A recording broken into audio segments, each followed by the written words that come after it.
YouTube family, তোমরা কেমন আছো? আশা করি ভালোই আছো। আজকে আমি আমার বন্ধু একটু ঘুরতে এসেছি, ঘুরতে বলতে একটু কাজ করতে এসেছি, ঠিক আছে? আর দেখতে পাচ্ছি একটু বন্ধুরই কাজ। আর আজকে তোমাদের আমি লাল চন্দন গাছ দেখাবো, তোমরা লাল চন্দন গাছ দেখতে থাকো। তোমরা দেখো দেখো, এটা হচ্ছে আমার বন্ধু। দেখো লাল চন্দন গাছ দেখেছো, কেটে রেখে দিয়েছে। এই পুষ্পারাজ, সে হচ্ছে পুষ্পারাজ। ওইখানে মাটি কাটছিল একটু আগে পুষ্পারাজ। আর দেখো লাল চন্দন গাছ দেখো তোমরা, এটা হচ্ছে লাল চন্দন গাছ, তোমরা দেখে নাও।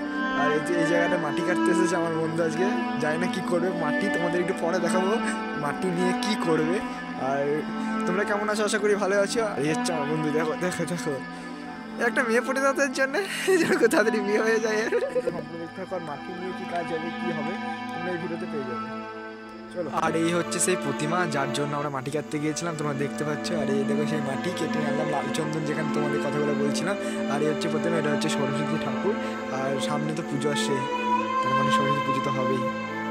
তোমরা কে কে সরস্বতী পুজো করো আমাকে অবশ্যই কমেন্টে জানাও। সরস্বতী পুজো তো সবার জন্য, সামনে মা আসছে। আর এই হচ্ছে সেই প্রতিমা তৈরি করছে, দেখতে পাচ্ছ।